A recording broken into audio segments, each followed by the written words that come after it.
Selamat malam Tribuners, saat ini Anda menyaksikan berita terkini Lampung bersama dengan saya Mutiara. Kami akan menyajikan informasi menarik dan terkini untuk Anda dari berbagai daerah di Provinsi Lampung. Dan inilah berita terkini selengkapnya. Perkara uang Rp2.000, dua pria lakukan penganiayaan. Dua orang pelaku penganiayaan diamankan jajaran Polsek Sukarame Bandar Lampung. Penganiayaan dipicu masalah sepele lantaran uang senilai Rp2.000.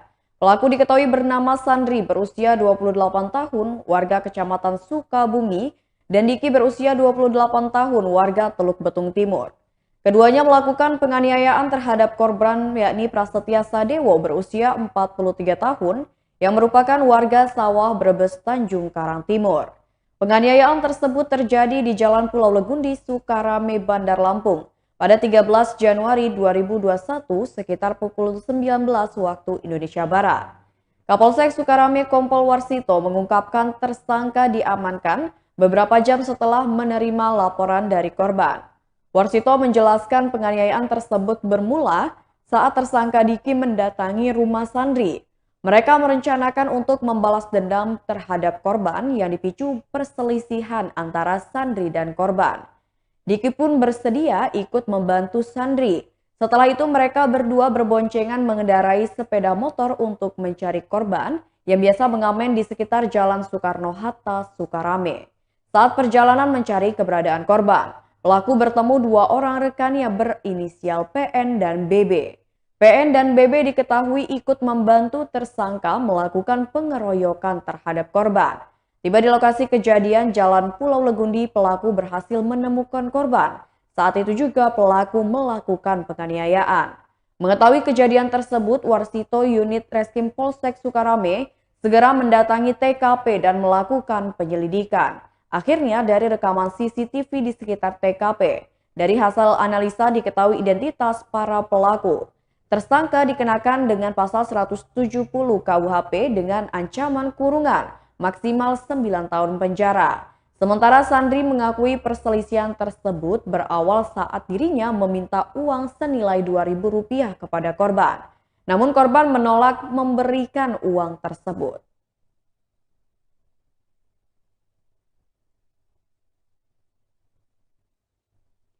Berita selanjutnya, kantor Disdikbud Metro terbakar. Petugas memadam kebakaran Satpol PP Kota Metro berhasil memadamkan api di Dinas Pendidikan dan Kebudayaan Metro dalam tempo 10 menit. Kepala Satpol PP Kota Metro Imron mengatakan, pihaknya menerjunkan 2 unit mobil damkar dan 14 personil ke lokasi setelah mendapat laporan. Ia menambahkan dugaan terjadi kebakaran akibat gangguan arus listrik pada AC portable di Aula Disdikbud Kota Metro. Sebelum terbakar, sempat terdengar suara ledakan dari lantai atas atau aula kantor Disdikbud Kota Metro. Pantauan dari Tribun Lampung di lokasi kebakaran terjadi sekira pukul 13:40 waktu Indonesia Barat. Kepulan asap terlihat dari atap dan lantai ruang aula lantai 2 kantor Disdikbud. Berikut keterangan saksi kejadian. 10 menit ini sudah bubar dan sudah kondusif. Demikian laporan dari Kota Metro dari Dinas Pendidikan dan Kebudayaan.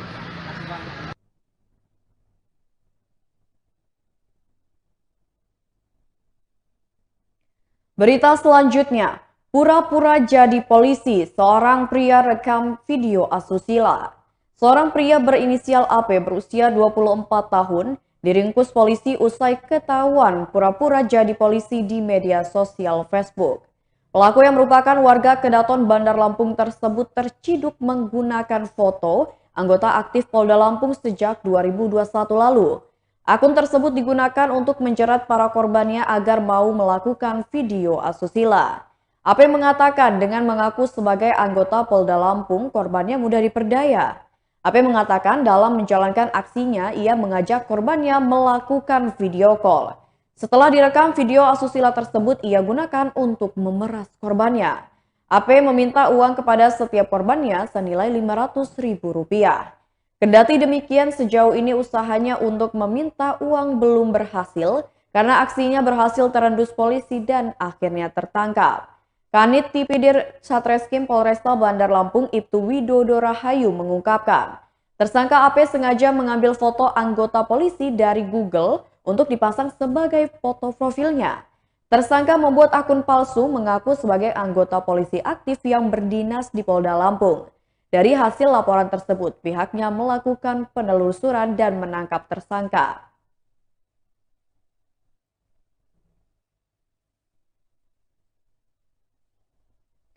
Berita selanjutnya, balita 2,5 tahun ditemukan sudah mengapung di kolam ikan. Ibu muda di Kabupaten Pringsewu histeris mendapati anaknya sudah mengapung di kolam ikan, tepatnya di belakang rumah kerabatnya pada Rabu 26 Januari 2022 siang. Muhammad Falih Akmar berusia 2,5 tahun, anak pertama dari pasangan suami istri Tri Oktavianti dan Marta Is Anggrista. Warga Pekon Wonodadi, Kecamatan Gading Rejo tidak tertolong meskipun sudah dilarikan ke tempat pelayanan kesehatan terdekat. Kapolsek Gading Rejo Ibtu Ayu Tobing mengungkapkan, balita tersebut ditemukan terapung di kolam ikan di belakang rumah kerabat di Pekon Tulung Agung, Kecamatan Gading Rejo. Korban pertama kali ditemukan ibunya sendiri yakni Marta Is Anggrista pada Rabu siang sekitar pukul 12:30 waktu Indonesia Barat. Padahal tambah Tobing, setengah jam sebelumnya yakni pukul 12 waktu Indonesia Barat, ibunya masih melihat korban membeli jajan di warung sebelah rumah. Namun sekitar setengah jam kemudian korban tidak kelihatan. Kemudian sang ibu mencari dan menemukan korban sudah mengambang di dalam kolam. Setelah mengetahui anaknya tenggelam, ibu korban lantas menghubungi suami dan warga sekitar yang kemudian mengevakuasi korban. Lalu membawanya ke salah satu klinik di Kecamatan Gading Rejo untuk dilakukan tindakan medis. Atas kejadian itu, lantas petugas Polsek Gading Rejo mendatangi TKP untuk melakukan proses identifikasi. Pemeriksaan jenazah yang dilakukan aparat kepolisian bersama tenaga medis di tubuh korban tidak ditemukan tanda-tanda bekas kekerasan. Dugaan sementara penyebab kematian korban akibat tercebur dan tenggelam. Pihaknya mengimbau kepada para orang tua untuk mengawasi lebih ketat anaknya agar kasus serupa tidak terjadi kembali.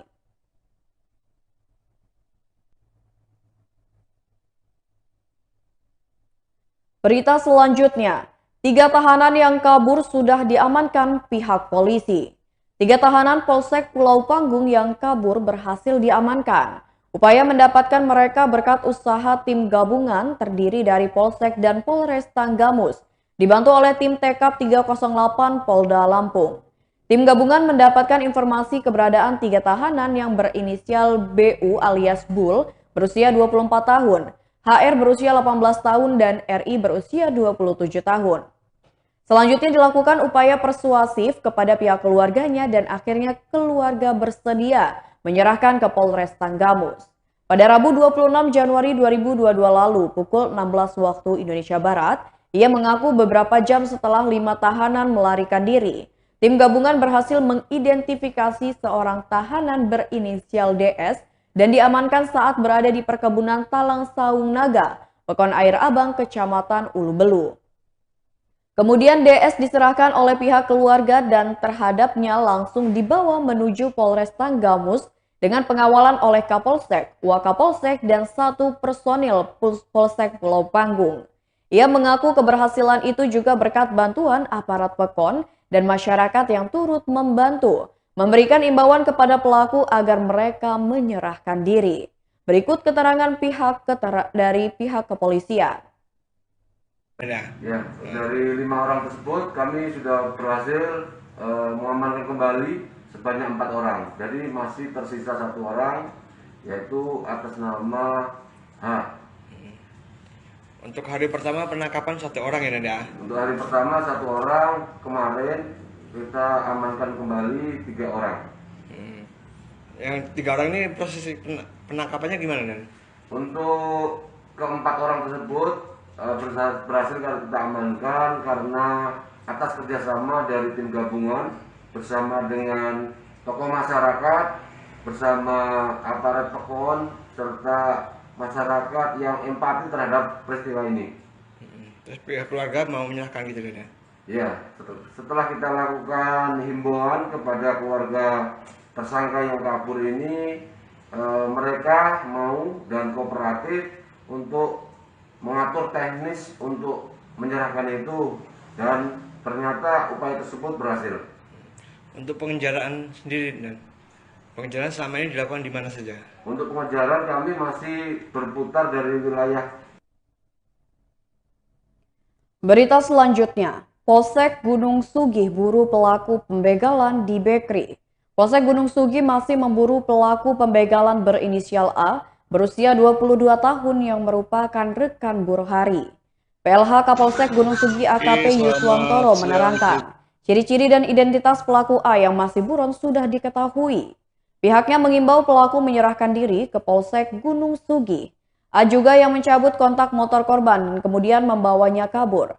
Sementara itu pelaku Buhari dijerat dengan pasal 365 KUHP dengan ancaman hukuman 12 tahun penjara. Pelaku Buhari mengaku melakukan aksi pembegalan motor terhadap Rifki pada Agustus 2021 lalu. Dalam pengakuannya, ia mengatakan saat itu ia dan rekannya berkeliling di sekitaran Kecamatan Bekri. Lalu mereka melihat dua pemuda melintas. Dengan bermodal badik, ia dan rekannya menguntit korban dari belakang.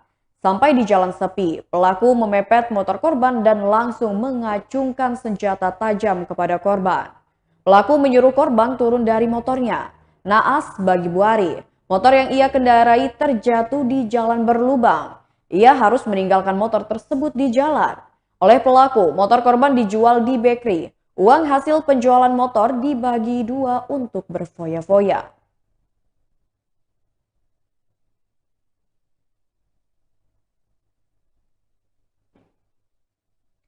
Baiklah Tribuners, itulah berita terkini Lampung bersama dengan saya Mutiara. Selamat malam dan sampai jumpa.